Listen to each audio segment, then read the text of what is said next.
Salut les coachs, c'est Coach X. Aujourd'hui, je veux parler de le jeu des numéros dans la boîte au football. Football canadien, bien sûr. Donc, lorsqu'on parle des jeux des numéros ou de la boîte, ce que je veux dire dans la boîte, c'est je parle de les joueurs de ligne défensive, les secondaires, les O-line et les porteurs de ballon. Donc, les joueurs de ligne à l'attaque, ligne défensive, secondaire, porteurs de ballon. Et donc là, lorsque je parle de jeu de numéros, je parle de comment on joue avec le nombre de personnes qu'il y a à l'intérieur, comment on joue avec leurs responsabilités, soit à l'attaque ou bien défensivement, comment est-ce qu'on peut équilibrer les numéros ou prendre conscience des numéros. Donc, la première chose, c'est que souvent comme coach, lorsque je parle du fait qu'il faut équilibrer les numéros, il faut prendre conscience des numéros, ben, si on est coach, si on est un coach expérimenté, ça se peut qu'on se dise, ben oui, c'est sûr.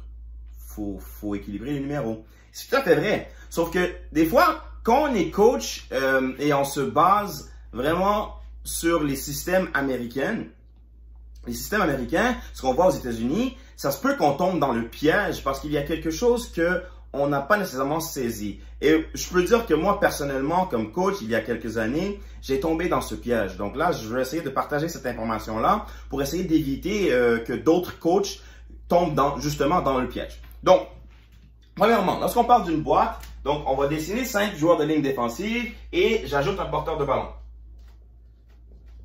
Donc là, j'ai ajouté un porteur de ballon. Donc, défensivement, avec cette situation-là, s'ils ont 5 joueurs de ligne offensive, si on prend pour acquis que le corps arrière ne court pas, ok, corps arrière ne court pas, ben ça veut dire qu'ils ont 6 gaps. Ils peuvent créer 6 trous. Donc, ça veut dire logiquement que défensivement, je veux avoir une personne pour chaque trou dans un certain principe. Je parle de football de base là. Donc, ça va faire en sorte que je vais avoir un defensive end, un tackle, un nose, un autre end et 2 secondaires. Comme ça, dans un certain sens, peu importe ce qui se passe ici, ben, si tout le monde défensivement fait sa responsabilité, a priori, le running back ne devrait pas pouvoir passer. Et, à l'inverse, si je suis au niveau de l'attaque, il faut que quelqu'un gagne. Donc, ça veut dire que soit un de mes joueurs de ligne à l'attaque doit gagner sa bataille, ou mon porteur doit gagner sa bataille avec la personne qui va se présenter dans le trou, et pour que l'attaque gagne. D'ailleurs, ça, c'est une grosse clé pour arrêter la course, hein. Il faut remplir tous les gaps, et il faut que défensivement, personne ne perd sa bataille. Là, maintenant, ça tombe dans le football. Bon, 6 joueurs, 6 trous. OK? Là où ça tombe problématique, ça, c'est quelque chose de base pour tous les coachs de football, normalement. Là où ça devient problématique, c'est lorsque l'attaque ajoute quelqu'un de plus, un centre arrière ou un fullback. Donc, lorsqu'ils ajoutent quelqu'un de plus qui n'est pas un tight end. C'est là où ça commence à devenir problématique. La raison pour laquelle ça devient problématique, c'est que, comme coach de football canadien, lorsqu'on regarde le jeu américain et ce qui se passe aux États-Unis, très souvent, on va voir qu'ils vont être avec 2 safety. Donc, il va y avoir 2 maraudeurs, 2 safety qui sont en haut, ici. Et généralement, on va voir qu'il reste quand même 2 linebackers, il reste quand même 2 secondaires. Donc, on peut croire qu'il n'y a pas d'ajustement. Et l'erreur, c'est que si nous, on est jeune coach, si nous, on vient de commencer, on peut faire la même chose. Et c'est là le problème. Le problème, c'est qu'aux États-Unis, ce qui arrive, c'est que bien qu'ils sont 6 ici, avec le 7e gap qui s'est ajouté, si jamais ils ne s'ajustent pas pour rentrer quelqu'un dans la boîte, ils ont donné une responsabilité de course, par exemple, soit à un des 2 safety aussi, ou à un joueur à l'extérieur sur le périmètre. Donc, ils sont conscients du fait qu'il y a un 2e gap qui a été créé et ils sont prêts à le défendre avec quelqu'un. Qui, ça c'est dans les détails, c'est dans ton scheme, mais ils sont prêts à le défendre avec quelqu'un. Donc nous, comme coach canadien, il faut également qu'on prenne conscience du joueur additionnel, du gap de plus qui peut être créé et on doit être capable de l'équilibrer en cas de course. Donc, très souvent, ce qui arrive, c'est qu'on a un linebacker de plus. Généralement, on appelle le Sam linebacker, mais on a un linebacker de plus qui doit venir s'ajouter dans la boîte. Là, où est-ce qu'il s'ajoute dans la boîte? Comment est-ce qu'il s'ajoute dans la boîte? Il y a 3 millions d'opinions là-dessus, mais disons que pour aujourd'hui, je vais le mettre là, parce que ça, c'est pour une autre vidéo. Mais l'important là-dedans, c'est que ils viennent d'ajouter un joueur. Je dois ajouter un joueur avec une responsabilité. OK? Sa responsabilité, on peut discuter là-dessus, mais plus 1 égale 1 de plus. OK? Donc là, ça devient intéressant lorsqu'on parle de, OK, tu es un coach et tu joues contre des équipes qui vont rentrer 2 fullbacks, où ils vont avoir 2 porteurs. Comment est-ce que je peux défendre ça? Mais une des façons de le défendre, c'est de comprendre que, OK, ils viennent d'ajouter 2.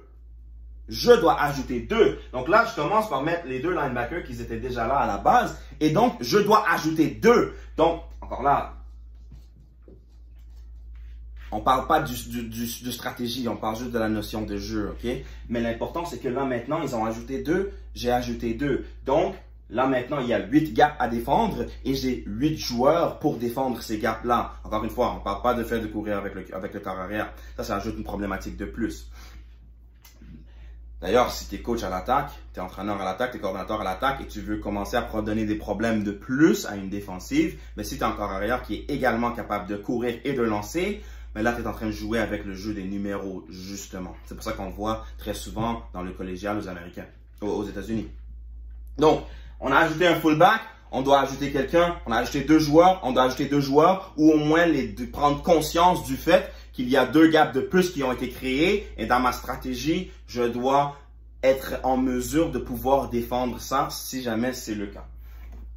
Donc, là maintenant, comment jouer à ce jeu-là? Comment jouer à ce jeu-là? Donc, disons que tu vas affronter une équipe et le running back, le porteur de ballon, il est dominant là. Tu doutes que tes joueurs à l'intérieur de ta boîte seront en mesure de pouvoir arrêter ce joueur-là. Bon, ben, une des choses que tu peux faire, c'est que tu vas ajouter, OK, là, on va prendre pour acquis qu'il y a 6 joueurs dans la boîte, mais tu vas ajouter quelqu'un de plus. Donc, par exemple, tu peux prendre ton free safety, tu peux le descendre dans la boîte et tu dis à ton free safety, mais écoute, toi, tu fais juste suivre le running back partout. Comme ça, si jamais quelqu'un dans ta boîte, un joueur de ligne défensive ou un secondaire, se fait battre ou il perd sa bataille, mais tu as quelqu'un de plus, tu as quelqu'un additionnel. Ça, c'est également une possibilité si tu as un corps arrière qui court. Okay? En même temps, lorsqu'on parle de numéros, si tu es coach à l'attaque et tu remarques cette situation-là, mais rendu là, tu peux commencer à dire « Ah, attends ». S'ils ont ajouté quelqu'un de plus dans la boîte, ça veut dire qu'ils ont retiré quelqu'un de la couverture de passe. Donc, ça se peut que ça t'ouvre plein de possibilités pour des situations de passe. En même temps, lors d'une situation où, par exemple, tu vois une défensive placée, tu ajoutes un fullback, mais il ne semble pas avoir quelqu'un qui s'est ajouté dans la boîte, mais toi, comme coach, c'est ta responsabilité d'essayer d'identifier est-ce qu'il y a un joueur de plus, où se trouve ce joueur de plus, et si tu arrives à le trouver, comment est-ce que je peux l'exploiter? Ça ne veut pas automatiquement dire que tu peux courir. Mais ça ne veut pas dire le contraire non plus. Donc, c'est juste quelques idées, quelques notions pour essayer de voir et de regarder c'est quoi les numéros et comment est-ce qu'on peut jouer au jeu et prendre conscience de nos numéros, soit à l'attaque ou en défensive. Et donc, voilà, c'est ça, une première vidéo en français. J'espère que vous avez aimé ça et à la prochaine.